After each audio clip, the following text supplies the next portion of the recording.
Compro Siciliano Live, bentrovati, e questo è l'ultimo appuntamento prima di Pasqua, quindi sarà un appuntamento un po' particolare. Cade di venerdì, venerdì santo, ma nonostante sia un giorno particolare, noi andiamo al di là di quelle che sono le tradizioni legate alle religioni, ma ne parleremo anche. Intanto, essendo venerdì, prima di tutto è il giorno della nostra rubrica Letto e Sottoscritto, e quindi chi arriva? Non lo so, regia, chi arriva? È sempre lui. Ciao, Giorgio Lupo! ciao Eliana. Io ho detto cambiano. Questa scoppiettante accoglienza, vedi, 9 settimane per arrivare a questo punto. Cioè, E non e per mezzo, 9 settimane basta. bastano nove Basta, settimane perché si parla di secche. libri. Sì, e dietro ci sono 8, manca il nono di Marica Campetti che lo sta leggendo mia madre, quindi non l'ho potuto mettere. Però Senti, vabbè. ma che ti dicono di questa rubrica, Giorgio? Dai, dopo 2 mesi non dico che possiamo fare un Ma consuntivo, però un primo posso, bilancio da prova in itinere, ecco, un bilancio in itinere. Ma posso dirti i feedback degli scrittori, che sono quelli con cui poi ho parlato e ho sentito insomma immediatamente dopo, e ne sono rimasti molto molto contenti, perché comunque è un Sì? format, sì sì, molto contenti, è un format leggero in termini di tempi, però si riesce un po' a farsi un'idea del libro e secondo me in un E anche mondo un dello po'. scrittore. Sì, anche dello scrittore ovviamente. E quindi secondo me è stata molto apprezzata e se ti devo dire la mia, io mi sto divertendo da pazzi, per cui secondo me questo in qualche modo poi fa sì che passi questa atmosfera, no? Mi diverto sempre di più, è stata occasione per conoscere tanti scrittori grandiosi, tanti ne conosceremo, ci sono dei bei nomi ancora e delle belle persone con cui avremo modo di approfondire. Insomma, è Fammi capire un una cosa, perché qui Mm. girano voci che tu sia uno molto metodico e un gran programmatore e quindi tu abbia già tipo una serie di interviste con gli scrittori per la rubrica Letto e Sottoscritto Sì, programmata da qui almeno a 1 mese e mezzo, è vero? fino al 4 giugno, ma è così già da un mese, non. Cioè non è così da ora, è da Cioè, un io mese che ancora io ho non so cosa programmato. mangerò il giorno di Pasqua, giusto per dare Ma all'ora guarda, del... a un certo punto io pensavo che fosse questo un mio modo manageriale di gestire le cose, invece ho scoperto col tempo che è un mio modo per tenere a freno l'ansia. Quindi io Sì, sì, ma è molto subdola la cosa, quindi non so neanche se è vero, mi sono ma fatto sei io questa sicuro idea. che la gente non abbia un po' di timore quando tu oggi c'è un appuntamento per 3 mesi? Secondo me è un po' per pazzo. Ma guarda, non li ho presi ora, io li ho presi un mese fa, per cui gli Dio ho mio. fatto tutto un cappello iniziale, poi ho detto, sai, io la prima data utile l'avrei tra 2 mesi circa. Infatti, qualcuno me l'ha detto, più di uno mi ha detto, basta che me lo ricordi perché io me lo dimentico, perché. Direi, come per esempio, guarda, lo dico subito adesso e lo ricordo anche dopo, così ne approfitto perché sennò poi magari faccio qualche gaff. Ne approfitto per dire che oggi pomeriggio c'è un appuntamento specialissimo di Io Compro Siciliano con la cucina dei ricordi, questo speciale cook con lo chef Mariano Carbonetti che noi abbiamo già imparato a conoscere tra gli amici di Io Compro Siciliano e avrà ospiti dei grandi personaggi, chef Peppe Giuffre, chef Roberto Cascino e chef Luca Giannone per preparare e parlare dei piatti della cucina tradizionale pasquale. Tu sei bravo in cucina? No, No, e zero. quindi per imparare collegati alle 18 su Io Compro Siciliano, così con questi grandi maestri potremo scoprire ancora di più. Ma intanto abbiamo così fatto un'introduzione un po' larga, oggi sarà una puntata speciale. Giorgio, introduci tu come sempre, fai gli onori di casa. Sì, oggi è una puntata ovviamente in tema con quello che è il Venerdì Santo, quindi ci siamo chiesti come avremmo potuto vivere questo giorno, che è un giorno molto importante ovviamente dal punto di vista religioso, dando però un taglio che fosse inerente alla rubrica. E l'ospite di oggi, che è Ignazio Buttita, il professore Ignazio Buttita, un curriculum importantissimo, un professore È un nome straordinario. importantissimo perché Ignaz Nome, Buttitta nella storia ce n'è un altro. nipote di Ignazio Buttita, tra l'altro ieri per prepararci abbiamo letto una poesia veramente bellissima, Bellissimo. bellissima, ma è una delle tante cose che ha scritto. E lui ci parlerà di come in tutta la Sicilia esistono delle realtà straordinarie legate al culto del Venerdì Santo, ma in generale della Settimana Santa. Quindi i Lo riti, facciamo le entrare cerimonie. intanto mentre ne parliamo, se no poi arriva e noi Assolutamente, abbiamo già detto tutto, impossibile, ma abbiamo già detto assolutamente. tanto. Quindi diamo il benvenuto ufficialmente al professore Ignazio Buttitta qui all'interno di Io Compro Siciliano Live. Ha Apre il il microfono, microfono. professore, per favore.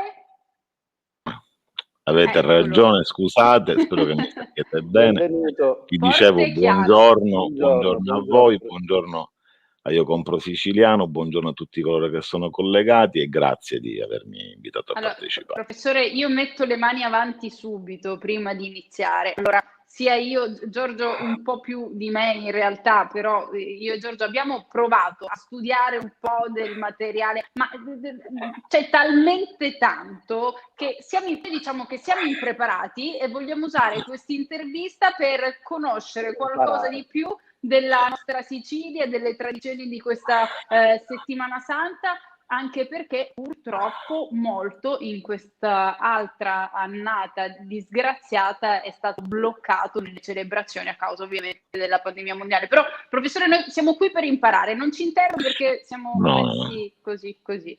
Vabbè. A noi ci viene la sindrome dello studente quando sentiamo Sì. professore, per cui già noi partiamo con le mani avanti, non si sa mai.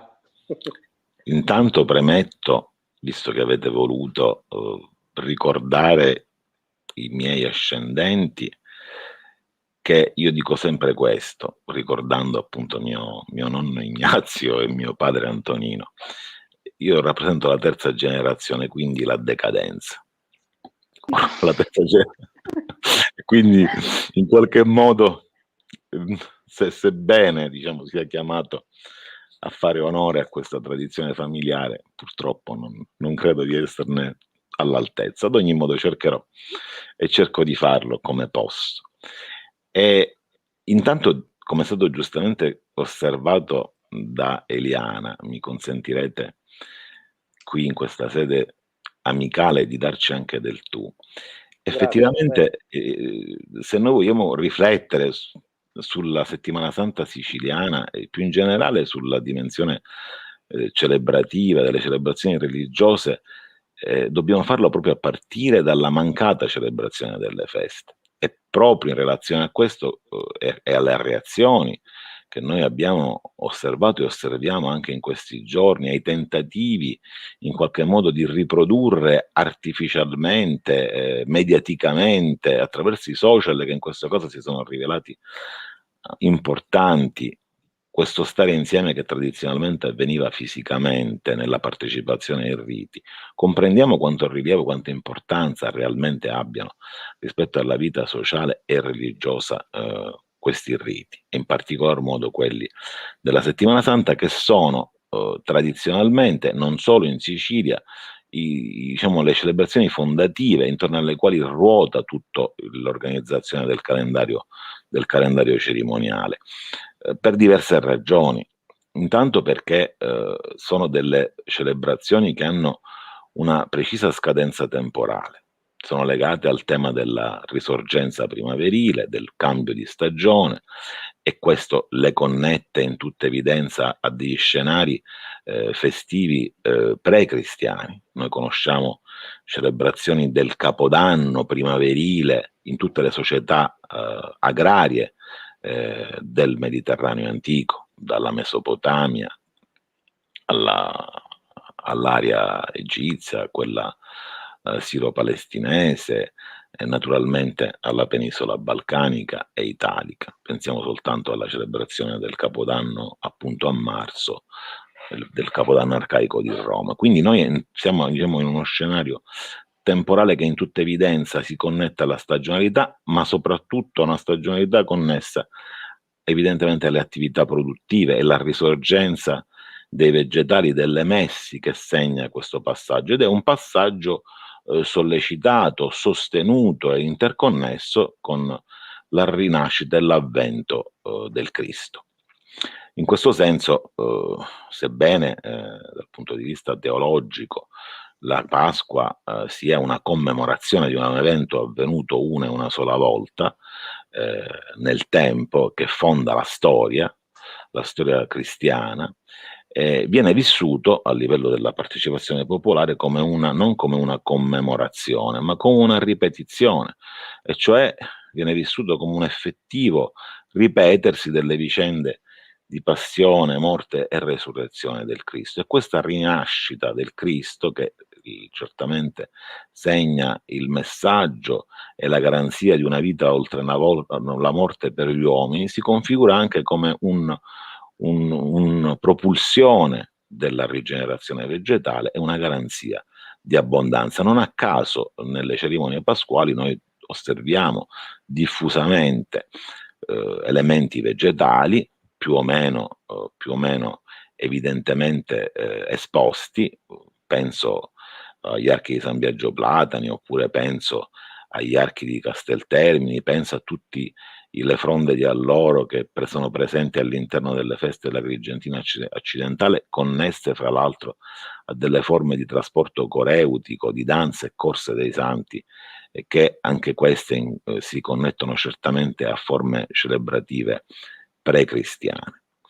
Penso naturalmente a tutta la circolazione di pani, di pasti comuni che caratterizza le cerimonie pasquali nel loro declinarsi nel corso della Settimana Santa, ma qui possiamo soltanto fare dei brevissimi cenni. Questo che ho accennato serve a comprendere che le radici simboliche, o almeno a determinati simbolismi rituali che si osservano tutt'oggi all'interno di alcune settimane sante siciliane, sono certamente di precedenza arcaica, precristiana, e poi sono stati ovviamente rifunzionalizzati e risemantizzati all'interno di una lettura cristiana, e così sono naturalmente vissuti nel corso del tempo. Ci sono però altre settimane sante. Questo è soltanto un aspetto, forse l'aspetto più peculiare di alcuni riti della Settimana Santa dei paesi rurali della Sicilia interna.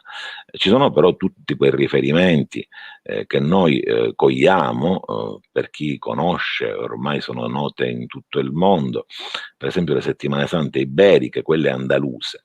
Noi abbiamo molte cerimonie della Settimana Santa di carattere urbano, penso ai misteri di Trapani, penso a quelli di Marsala, penso al Giovedì Santo di Caltanissetta, penso alla Settimana Santa di Enna, che invece sono strutturate ed espongono un simbolismo che più evidentemente è connesso a dei moduli post-tridentini, a dei moduli legati alla presenza di una cultura iberica, sostenuta non solo dai regimi monarchici, ma soprattutto da certi ordini religiosi, gesuiti prima tra tutti, che appunto ricordiamo e sappiamo promossero attivamente forme per esempio di teatralizzazione, di teatro religioso, sia esposto attraverso l'uso di attori, di figuranti, e pensiamo appunto alle tante sacre rappresentazioni, alle casazze che ancora oggi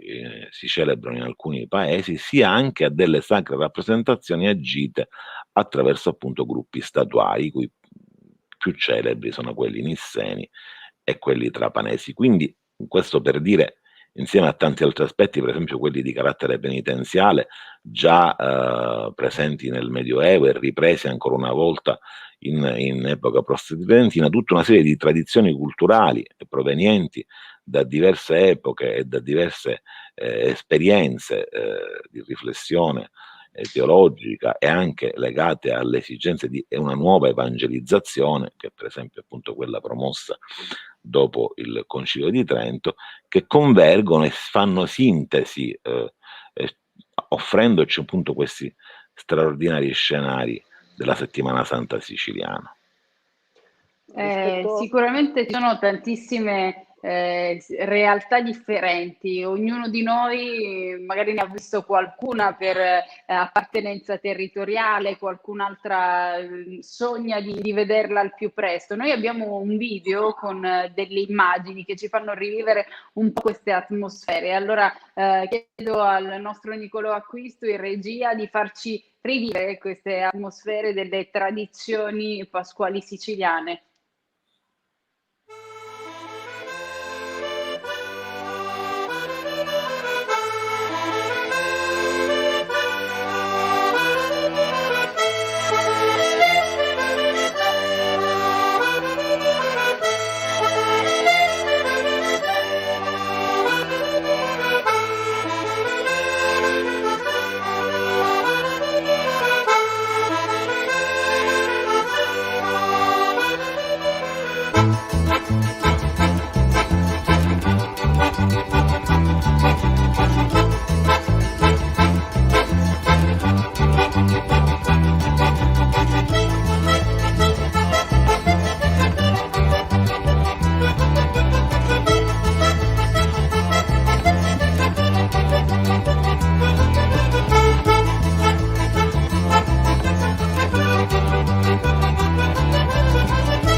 Ecco, abbiamo visto delle immagini dove ovviamente in un periodo in cui una parola è diventata purtroppo un nostro incubo, assembramento, contrasta con Sì. queste grandi foglie che condividevano che vogliono anche tornare a condividere una tradizione, una passione, un credo che viene assolutamente vissuto da tanti anni e che speriamo possa tornare ad essere vissuto insieme al più presto. Tra l'altro all'interno del cammino della passione abbiamo avuto modo con Giorgio abbiamo guardato insieme, abbiamo studiato un pochino il testo, abbiamo visto questa divisione anche territoriale, questi 4 itinerari, questi percorsi che raccontano un po' come si divide la Sicilia, ed è bello appunto poter essere consapevoli, no Giorgio? Perché noi guardavamo e dicevamo, io questo l'ho visto, questo ne ho sentito parlare, questo non lo conoscevo, ci si mette un po' alla prova con se stessi e con le proprie radici. Infatti, una grande varietà di tradizioni che poi si mischiano, si somigliano,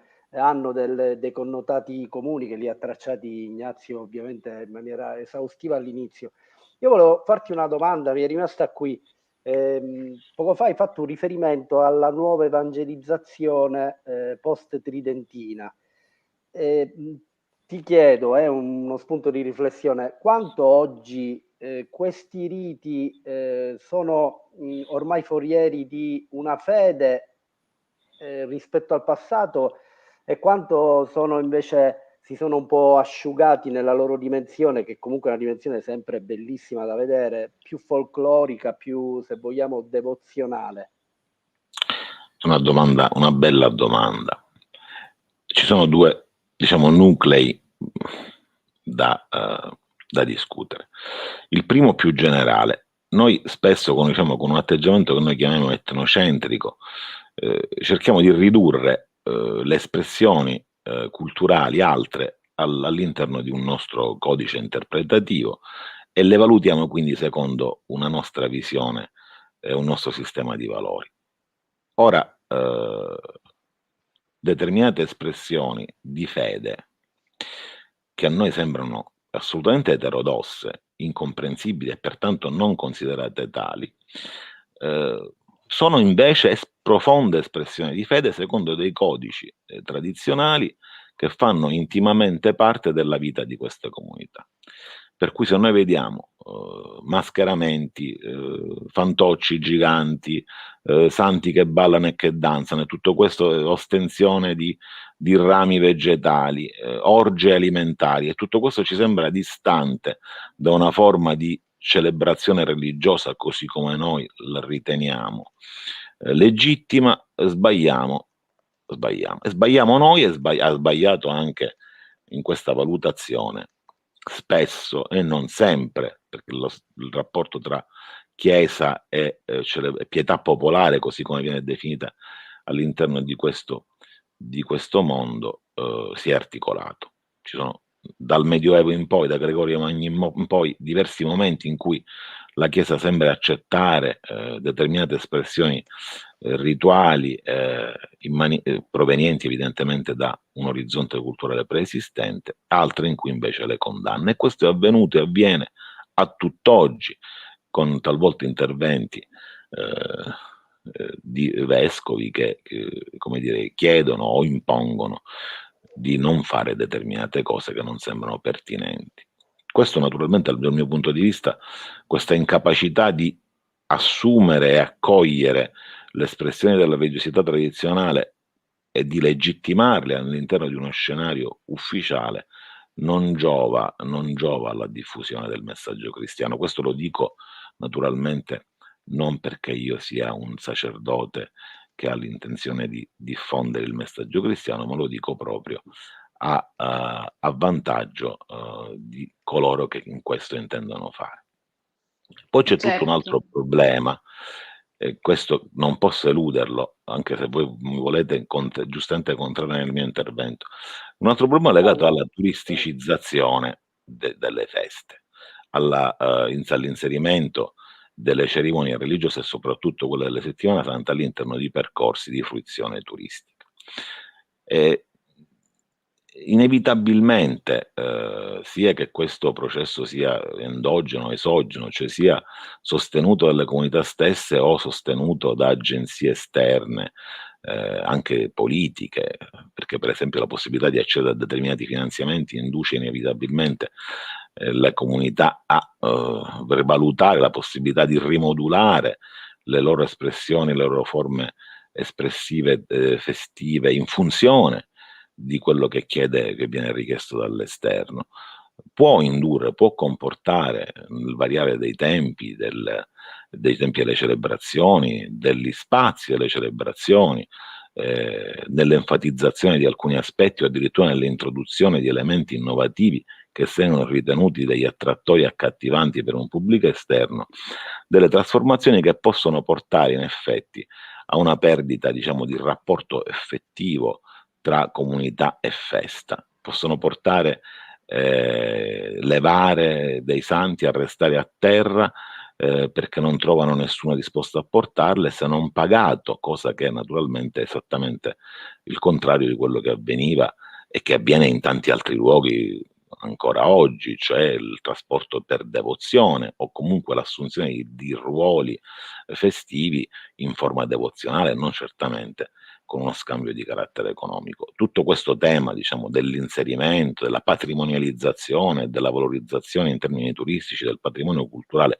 soprattutto in materiale festivo, è un tema che richiede una attenzione molto particolare e soprattutto una vigilanza e un'accortezza nel valutare le proprie scelte da parte delle singole comunità. E noi che parliamo tanto del nostro territorio, noi che attraverso il nostro marketplace portiamo avanti i prodotti made in Sisi, sicuramente è un prodotto della storia tutto quello che stiamo raccontando, da valorizzare, da raccontare, da tramandare, ed ecco perché quest'oggi abbiamo chiesto e abbiamo ottenuto il suo consenso, abbiamo avuto qui con noi il professore Ignazio Buttite. Lo ringraziamo per questo contributo straordinario di quest'oggi. Ricordiamo, storia delle tradizioni popolari e tecnologia euromediterranea sono anche le materie che insegna come professore straordinario alla Facoltà di Lettere e Filosofia dell'Università degli Studi di Palermo. Oggi abbiamo fatto un piccolo saggio, abbiamo provato anche noi a imparare un po' di più delle nostre tradizioni, quindi grazie ancora professore Buttitta. Grazie a tutti, grazie a voi, grazie a buona Pasqua, tutti coloro che ci hanno seguito. Auguri e buona Pasqua. Buona Pasqua, grazie. Grazie. Giorgio, oggi è un appuntamento diverso dal solito, invece di parlare di un romanzo, di un giallo, abbiamo raccontato un po' la nostra stessa storia. Chiedo a Nicolò Acquisto nel frattempo di farci vedere anche qualche messaggino, così al volo prima di salutarci. Siamo andati oltre con i tempi, ma ci stava. Salutiamo John Blandi e così facciamo gli auguri anche a lui. Ciao, che ci segue da New York. Lui è un affezionato, mi fa molto piacere. Salutiamo Pasquale Licausi. Ci puoi fare vedere anche rapidamente, lo dico Nicolò, visto che siamo oltre con i tempi, Luca Leonardi, che ovviamente ci ha segnato anche delle informazioni sul professore Buttitta. Salutiamo Cristina Lipari, Maurizio Tumminia, dice immensa la Sicilia e le nostre tradizioni, ci manda un abbraccio, anche i brividi della mia Sicilia, Cristina sicuramente mentre scorreva il video. Giorgio, ti ricordo alle 18 l'appuntamento con questa edizione speciale su Io Compro Siciliano della Cucina dei Ricordi, special cook, curata dal nostro chef Carbonetti. Interverranno chef Roberto Cascino, chef Peppe Giuffre e chef Luca Giannone, quindi alle 18 i piatti della cucina tradizionale pasquale da non dimenticare. E poi ti dico anche, approfitto di te per dirlo a tutti, che il prossimo appuntamento di Io Compro Siciliano Live tornerà martedì, c'è Pasquetta in mezzo, quindi torneremo martedì.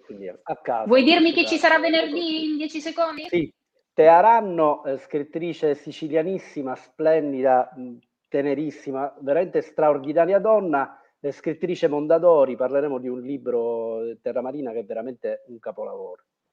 Fantastico, e così insieme vi salutiamo e vi auguriamo una buona Auguri Pasqua, di buona 270.000 volte buona Pasqua a tutti gli amici di Io Compro Siciliano. Comincia mi adesso, raccomando, dai. Esatto, buona Pasqua. Visitate il nostro marketplace, adesso chiudiamo con il nostro spot www.iocomprosiciliano.com. Ciao! Ciao!